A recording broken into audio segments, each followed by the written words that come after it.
Welcome to Ollywood.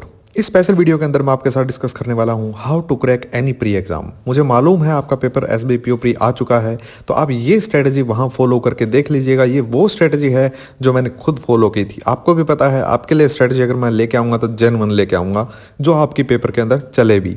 ठीक है, तो मैं आपको सीधा सीधा इस वीडियो के अंदर ये बताने वाला हूँ कि चाहे वो कोई भी प्री एग्जाम हो, और ये वो स्ट्रैटेजी है जो मैंने एसबीआई पीओ प्री निकालने के लिए यूज़ की थी। निकालना मतलब क्रैक करने के लिए यूज़ की थी। तो जब एसबीआई पीओ प्री निकाल सकते हैं आप इस स्ट्रैटेजी से, तो फिर तो और पेपर क्या ही आपको रोकेगा।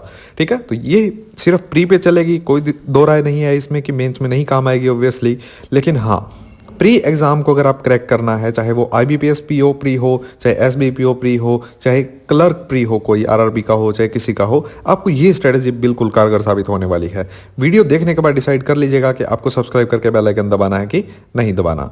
सबसे पहले मैं आपको ये बता दूं कि ये मत कहिएगा कि सर हमें ये वीडियो इतनी लेट क्यों दी है, पहले दे देते। तो आपको एक चीज़ मैं बताना चाहता हूँ कि एक डॉक्टर हमेशा राइट टाइम पे राइट मेडिसिन देता है। वो पहले ही आपको 2 साल की दवाई नहीं देता, वो आपको राइट टाइम पे देता है कि हाँ इस हफ्ते ये ले लीजिए, इस हफ्ते ये ले लीजिए। तो इस तरीके से मैं चंक्स में आपको चीज़ें प्रोवाइड करवाता रहता हूँ, क्योंकि हालांकि आपको नहीं पता, आपको लगता है कि ये सारी चीज़ें अगर हमें पहले ही मिल जाए तो हम कुछ भी कर सकते हैं। ऐसा नहीं होता। आपको राइट टाइम पे राइट चीज़ मिलनी ज़रूरी है, और ये एक एक्सपीरियंस्ड एस्पिरेंट ही आपकी हेल्प कर सकता है, जो कि मैं ट्राई कर रहा हूं आपकी हेल्प करने की। ठीक है, इस वीडियो के अंदर हम स्पेशली बात करने वाले हैं प्री की। मैंने आपको पहले ही बता दिया, ये वही स्ट्रेटजी है जो मैंने खुद फॉलो की थी और पीओ प्री निकाल भी दिया था फर्स्ट टाइम के अंदर। ठीक है, तो अब ये जो मैं बता रहा हूं आपको स्ट्रेटजी, ये परफेक्ट है आज की डेट में भी। ऐसे कोई कह सकता है कि सर आपने जब पेपर निकाला तब परफेक्ट हो सकती है। जब आप ये स्ट्रेटजी सुनेंगे तब आपको लगेगा कि हाँ ये हमेशा चलेगी, इसमें कोई भी दिक्कत नहीं आएगी, आपको ये फॉलो करने में भी दिक्कत नहीं आएगी, कोई हार्ड एंड फास्ट रूल नहीं होगा। ठीक है, मेन रिक्वायरमेंट आपकी क्या होगी? मेन रिक्वायरमेंट होगी आपको सेमलेस होना पड़ेगा इन अ वे। आपको एक तरीके से बेशरम होना पड़ेगा इस चीज़ को फॉलो करने के लिए। वो मैं आपको बताने वाला हूँ कैसे। मान लीजिए आपका एग्ज़ाम कल है। ठीक है, अब मुझे नहीं मालूम ये वीडियो आप आज देख रहे हैं जिस दिन ये अपलोड हुई है, या 2 साल बाद देख रहे हैं, लेकिन हाँ ये वीडियो काम हमेशा आएगी, चाहे आप 5 साल बाद ये वीडियो देखें। तो मैं आपको बता रहा हूँ कि सपोज कीजिए कि आपका एग्ज़ाम कल है। ठीक है, तो आपको हमेशा ये एक्सपेक्ट किया जाता है एक सीरियस एस्पिरेंट से कि वो इतनी रिस्क नहीं लेगा कि टाइम पे ही अपने एग्जाम सेंटर पे पहुंचे। तो मैं एक्सपेक्ट करता हूं आप at least 1 hour before the entry पहुंच रहे हैं, चाहे आपका 8 बजे वाली शिफ्ट में है, चाहे आपका 3-4 बजे वाली शिफ्ट में है। आपके पास एक पेन ऑब्वियसली होगा, एक वाइट पेपर जरूर रखिएगा। अब जो मैं स्ट्रेटजी बताने वाला हूँ आपको, इसमें ये जरूर चीज़ें काम आएंगी। एक पेन होना चाहिए आपके पास, एक A4 सीट होनी चाहिए, वाइट सीट होनी चाहिए, एक प्रिंटेड पेपर होना चाहिए, वो मैं बताने वाला हूं कौन सा। अब हम इन 3-4 चीज़ों से मिलके कुछ अच्छा करते हैं। अब ये पेपर है, ये पेपर एक प्रिंटेड पेपर होगा, मतलब एक मॉक होगा। 100 क्वेश्चन का प्री लेवल का आपका एक मॉक होगा। वो प्रीवियस ईयर हो सकता है, कुछ भी हो सकता है। ठीक है, अगर आप कहेंगे कमेंट के अंदर मुझे बता दीजिएगा, अगर 100-150 कमेंट मिले मेरे को तो मैं आपको वो PDF प्रोवाइड भी करवा दूंगा। ग्रुप के अंदर आप यहाँ पे नाम दिख रहा है Ollywood is the new black, वहाँ ग्रुप के अंदर प्रोवाइड करवा दूंगा टेलीग्राम के ऊपर। अब आपको क्या करना है, टाइमर ऑन कर लेना है फ़ोन के अंदर या कहीं पे भी टाइमर ऑन कर लेना है। जहाँ एग्जाम सेंटर है वहाँ आपको बैठ के क्या करना है, 15 मिनट लगा लीजिएगा और क्वांट पोर्शन उठा लिया। क्वांट पोर्शन में आपको सिंप्लीफिकेशन, नंबर सीरीज, क्वाड्रेटिक और DI ये अटेम्प्ट कर लेना है। मिसलेनियस के हाथ मत लगाइएगा। अब मैं आपको बताता हूँ कि ये मैं क्यों कह रहा हूँ। अब देखिए, जब आप जिस दिन आपका पेपर होगा, मान लीजिए जब ये अटेम्प्ट कर रहे हैं उसके 1-1.5 घंटे के बाद आप शिफ्ट में बैठने वाले हैं, तब तक आपका हाथ उस दिन के लिए खुल चुका होगा। सिंप्लीफिकेशन, नंबर सीरीज टाइप के जब चीज़ करेंगे आप, तो आपका माइंड में उस दिन कैलकुलेशंस पहले ही हो चुकी होंगी। आपको स्क्वायर क्यूब बिल्कुल रिफ्रेश हो चुके होंगे आपके माइंड में। वहाँ जाके डायरेक्ट 8 नहीं लगाना है आपको कि 26 का स्क्वायर कितना होता है, 576 होता है कि 676 होता है, कन्फ्यूज़ नहीं होना है आपको।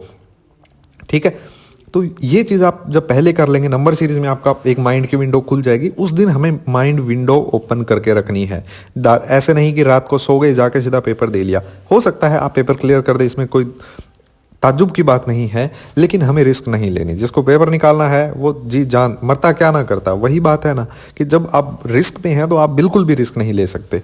ठीक है, देन स्टार्ट टाइमर ऑफ। जब ये आपने क्वांट कर लिया 15 मिनट का, फिर अब 20 मिनट का रीजनिंग पे लगाना है। यहाँ पे मैंने कहा आपको मिसलेनियस करने का कोई फायदा नहीं, क्योंकि मिसलेनियस आपको क्या पता अलग लेवल का मिल जाए वहाँ पे, लेकिन सिंप्लीफिकेशन, नंबर सीरीज, क्वाड्रेटिक या डीआई जो मिलेगी वो इसी लेवल की मिलेगी, क्योंकि क्या नया कर सकता है वो, कोई मेंस थोड़ी दे रहे हैं आप। ठीक है, अब रीजनिंग में कोई चीज़ छोड़ने का फायदा है ही नहीं, क्योंकि जल्दी जल्दी आपकी हो जाती है, स्लोग सब चीज़ों पर आपका हाथ खुल जाएगा। रीजनिंग में पजल्स भी कर लीजिएगा। पजल्स 3-4 टाइप की जब आप उस मॉक में से कर लेंगे तो वहाँ जाके आपकी पॉसिबिलिटीज़ माइंड में जल्दी जल्दी बननी शुरू हो जाती हैं। ठीक है, और इंग्लिश अटैम्प्ट नहीं करनी है। अब इंग्लिश में बताता हूँ कब करनी है। जब आप वहाँ बैठे होते हैं, 10-15 मिनट का वेटिंग टाइम चल रहा होता है, काउंटडाउन चल रहा होता है, बार बार आप क्लिक करके देख रहे होते हैं कि कितना टाइम बचा है, कितना टाइम बचा है। उस टाइम के अंदर हमें इंस्ट्रक्शंस जो होती हैं, बिल्कुल बेसिक इंस्ट्रक्शंस होती हैं, हमें पहली लाइन से लग के लास्ट लाइन तक पढ़ना है और दिमाग को बताते जाना है साथ साथ पढ़ते पढ़ते कि देखो यहाँ इसने सब्जेक्ट वर्ब एग्रीमेंट लगाया, यहाँ इसने शुड के साथ वर्ब की फर्स्ट फॉर्म लगाई है, बेस फॉर्म लगाई है, मोडाल के साथ, टू के साथ V1 लगाया है, कहाँ इसने हेड के साथ V3 यूज़ किया है। ये चीज़ें आपको बताते रहना और 10-15 मिनट में आपको बिल्कुल जो बेसिक रूल्स हैं वो खुद को ही बोल के माइंड में बता देने हैं कि ये देखो इंस्ट्रक्शंस में जो इतना बड़ा पेज लिखा इसने, इतने रूल्स लगे हुए हैं। जब आप ये कर लेते हैं, आपको इंग्लिश भी फ्रेश आपकी दिमाग में बैठ गई है उस दिन। यही आप उस दिन एग्जाम के अंदर काम आएगा आपके। देखिएगा, आप जरूर ट्राई कीजिएगा। मैंने किया था और ये मुझे किसी ने नहीं बताया था, ये मैंने खुद क्रिएट किया था मेरे लिए। क्योंकि जब आपको तो कोई बताने वाला है, आज शाम को आपको वीडियो मिल गई है, ये कल आप पेपर दे रहे हैं या मान लीजिए हफ्ते बाद पेपर देंगे, लेकिन मुझे कोई बताने वाला नहीं था, तो मैं एक्सपेरिमेंट करता था। और जब एक्सपेरिमेंट करने वाला पर्सन आपको बता रहा होता है, वो जब उसके एक्सपेरिमेंट कामयाब होते हैं तो ही बताता है। ठीक है, अब जितने आविष्कार हुए हैं, जिस भी चीज़ टाइप के आप देखते हैं, तो ऐसा थोड़ी है कि कोई फेलियर आपको बता रहा है कि मैं ये फेलियर हुआ था मेरा, ये बल्ब जला नहीं था। जब बल्ब जला तब दुनिया के सामने रखा गया कि हाँ इसका एक आविष्कार हुआ है ऐसी चीज़ का। तो वही स्ट्रेटजीज होती हैं जो हम फॉलो करते हैं। टॉपर कोई बिल्कुल ऐसे नहीं है कि जन्मा और टॉपर बन गया, बिल्कुल ज़मीन से उठ के आपको बनना पड़ता है टॉपर, आपका अपना स्ट्रगल होता है। ठीक है, कुछ अब मैं आपको क्यों कह रहा था सेमलेस होना पड़ेगा, क्योंकि उस दिन जब आप ये मॉक कर रहे होंगे, उस वहाँ बैठ के पेज पे कर रहे होंगे, क्योंकि अलग से आपका कोई कैबिन तो होने से रहा जब एग्जाम सेंटर पे हैं आप। ठीक है, तो लोग आपको देख रहे होंगे, लोग आपके मजाक भी उड़ा सकते हैं, आप जोक भी मार सकते हैं आपके ऊपर कि देखो आज के दिन भी ये पढ़ रहा है, ऐसा क्या पेपर निकालेगा, 6 महीने में जो नहीं पढ़ा गया वो आज क्या ज़्यादा पढ़ लेगा। इस टाइप की चीज़ें वो बोलेंगे, उनका काम है बोलना। उन्हें नहीं पता कि आप जो ये चीज़ कर रहे हैं उससे क्या फ़र्क पड़ने वाला है एग्जाम में परफॉर्म। एक नंबर भी अगर बढ़ता है, आधा नंबर भी अगर बढ़ता है, तो क्या घाटे का सौदा है बताइए मेरे को।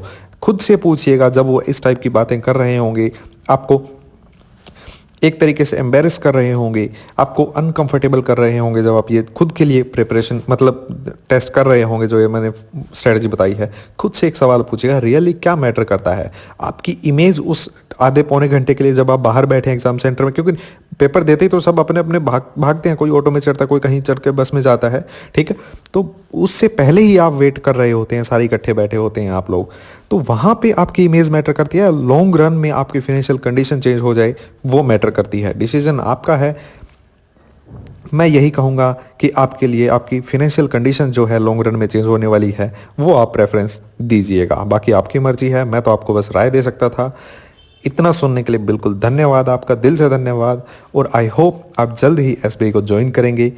किसी ना किसी फाइनेंशियल इंस्टीट्यूशन को आप इस साल जरूर ज्वाइन करें, मेरी आपसे यही आशा है। अगर आप टेलीग्राम ग्रुप ज्वाइन करना चाहते हैं, प्रिंटेबल पीडीएफ अगर आप मुझे बताएंगे कमेंट के अंदर, तो मैं कोशिश करूंगा कि आज आपको प्रोवाइड करवा दूं एक ऐसा मॉक जो आप वहां पे निकाल सकते हैं। अब प्रिंट तो करवा के ले जाने से रहे आप, तो फ़ोन में ही कर लीजिएगा, कोई फ़र्क नहीं पड़ता, क्योंकि हमें तो स्पीड बनानी है उस दिन। ठीक है, आधे पौने घंटे का काम है, पेपर अंदर घुसने से पहले कर लीजिएगा, क्या पता काम आ ही जाए आपको। मेरे आया है, क्या पता आपके भी काम आ जाए। ओली बॉडी इज न्यू ब्लैक सर्च कीजिए टेलीग्राम के अंदर, आपको ग्रुप मिल जाएगा। ओरिजिनल ग्रुप को ज्वाइन कर लीजिएगा, एक दो ग्रुप और भी बने हुए उनको भी ज्वाइन कर लीजिए, फ़ायदेमंद चीज़ है। अगर आपको वीडियो अच्छा लगे तो लाइक कीजिए, शेयर कीजिए अपने सीरियस दोस्तों के साथ जिन्हें जॉब की सख्त जरूरत है, जिनकी फैमिली को जॉब की सख्त जरूरत है। और सब्सक्राइब करना इस बार मत भूलिएगा, पिछली बार शायद आप भूल गए थे। Thank you so much.